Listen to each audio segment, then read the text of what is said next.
Good afternoon, everyone. We are from Group 4 Apple, and we are delighted to present our study on the issue of underage driving for the course MPU3192/MPU3193, Falsafah dan Isu Semasa, semester May 2023. Before we delve into our research, let me introduce our team members. We have REINDEE ROODEE, Muhammad Sadiq, and Muammar Fariduddin from Business Management. We also have Muhammad Faris Syarazi from Information Technology, and lastly we have Najwa from Computer Science. To set the stage, our background of study states that young unlicensed drivers are more likely to be involved in fatal incidents and engage in high-risk driving behaviors like intoxicated driving and speeding. Fatal accidents involve drivers aged 15 to 24 and passengers of the same group showed a low average restraint usage rate of 40.9%. These unlicensed drivers contribute to a rising number of preventable collision deaths and negatively impact their passengers' safety behaviors. This finding highlights the urgent need to address underage driving, promote responsible behavior, and ensure the proper use of safety measures. By doing so, we can create safer roads and protect the life of the youth. Alright, so let's now move on to literature review, which we're going to talk about Article 1, which also talks about control over driving behavior and accidents involvement, a case study among young drivers in Malaysia. So according to the article, it discusses the impact of attitude, self-efficacy, risk perceptions, and personality traits on driving behavior and accident involvement among young drivers in Malaysia. Positive attitudes, high self-efficacy, accurate risk perception, and responsible personality traits are associated with the safer driving practices and lower accident rates. To enhance road safety, targeted interventions such as driver education programs, graduated driving license systems, and technology-based solutions are necessary.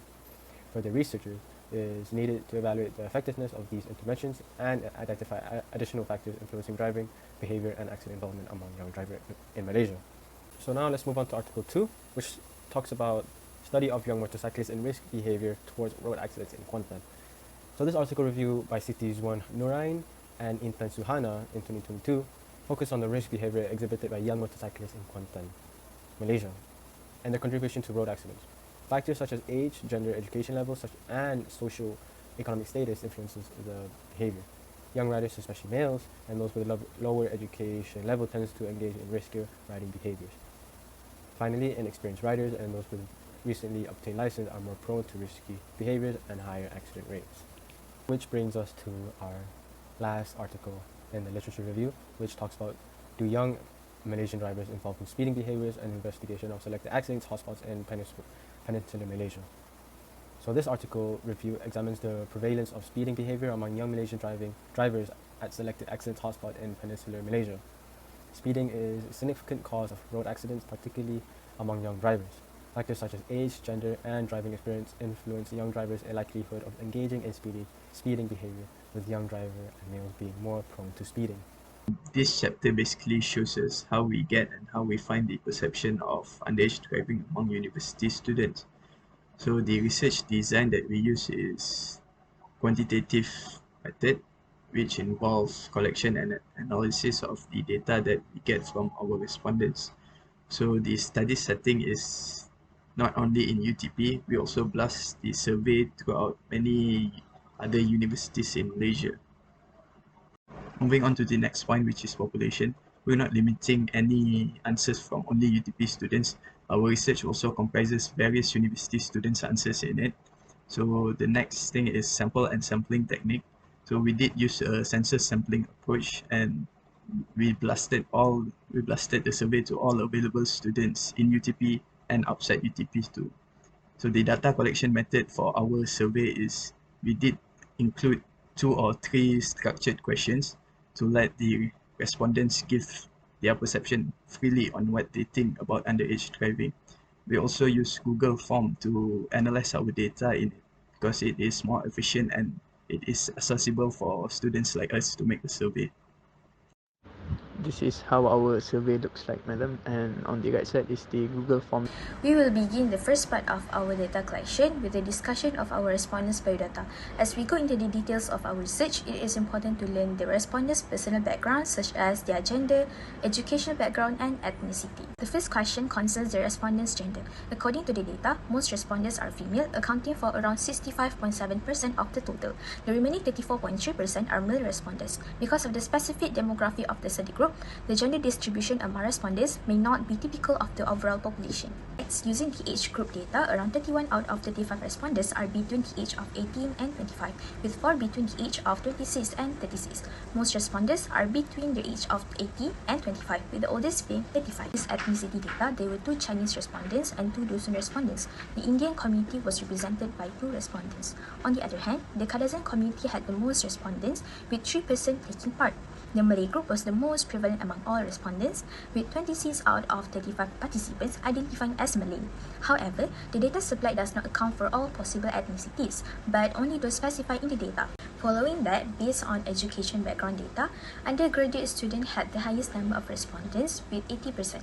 Other, which may be diploma students, got 4 out of 35 responses, and followed by foundation students with just 3 respondents. Section 2 comes next, which includes concern about underage driving. Asked if they drive without license, most respondents say no, implying they do not drive without license. This demonstrates that many individual questions met the legal requirement of possessing a valid driving license, which is consistent with the idea that driving without a license is illegal and may result in fines or legal consequences.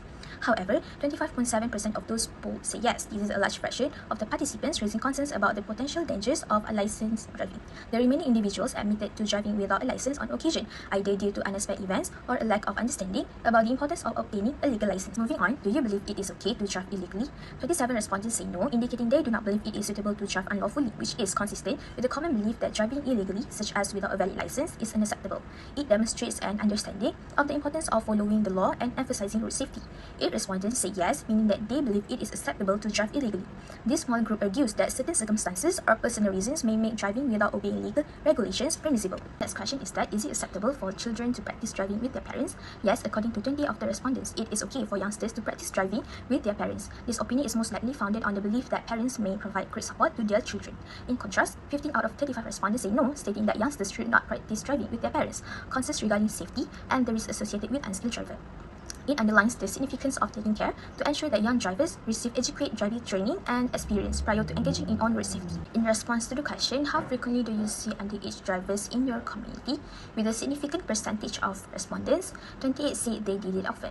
This observation could be caused by a few circumstances, including underage individuals attempting to drive without official permission, practicing in peaceful location, or engaging in unlawful joyriding. It should be mentioned that underage driving is frequently illegal and puts both young drivers and other road users in danger. Conversely, 20% of respondents state that they had never encountered underage drivers in their neighborhood. This could be due to reasons such as increased police of traffic laws or community standards that prevent such activity. Next, respondents were asked if they had ever witnessed or been involved in an accident caused by an underage driver. Based on their own experiences, 22 respondents said no, indicating that they had not witnessed or been involved in an accident caused by an underage driver. This could be due to effective driving laws, fewer opportunities for young people to obtain vehicles, or a generally safe driving environment in their neighborhood. Whereas the remainder of the respondents say yes.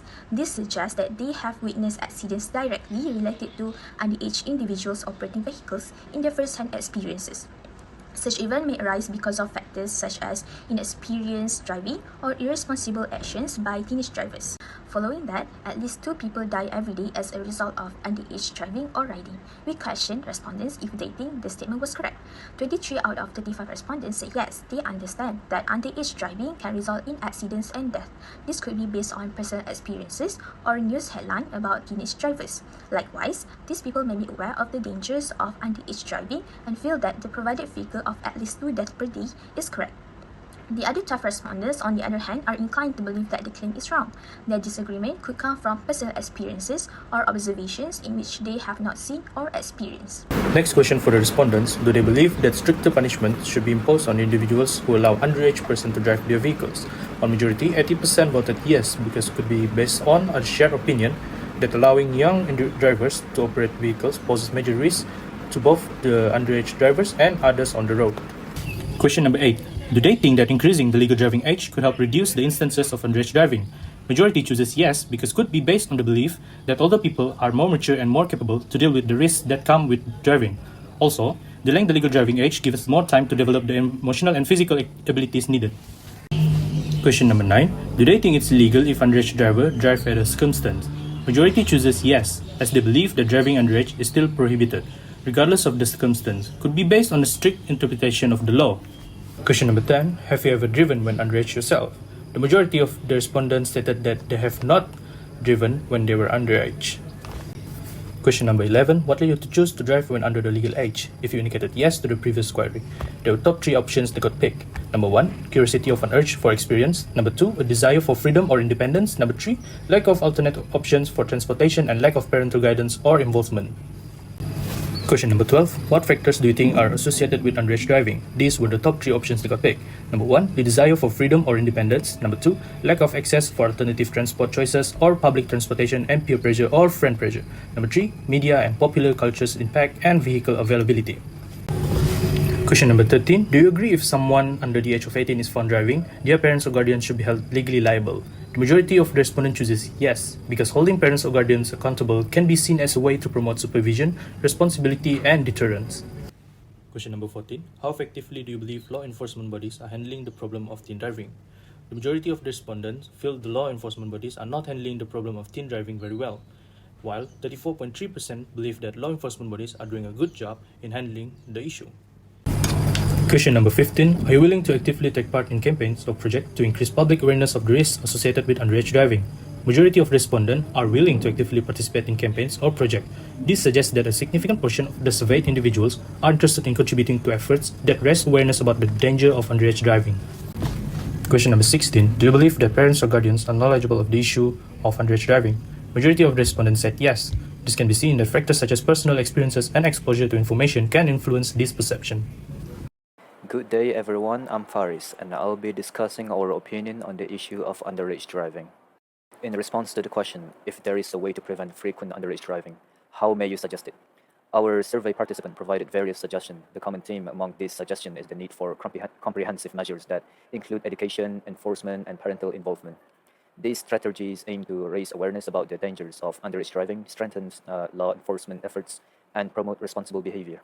By implementing these combined efforts, we can work towards reducing the incidence of underage driving. In response to the question, in your opinion, how could you prevent more underage drivers and discourage this habit? Our survey participants provided insightful suggestions. Let's explore some of these key recommendations.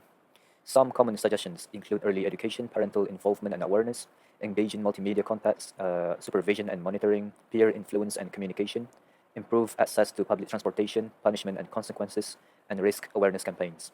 These suggestions highlight the importance of comprehensive measures to prevent more underage drivers and discourage this habit.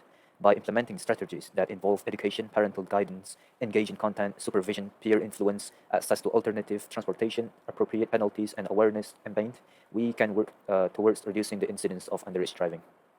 In conclusion, the survey results have the potential to make a significant impact on addressing the issue of underage driving. By utilizing these findings, we can develop more effective strategies for prevention. Moreover, the survey results highlight the crucial need for raising awareness about the dangers of underage driving among young people and the wider community. By working together and implementing targeted initiatives, we can create a safer environment and reduce the occurrence of underage driving.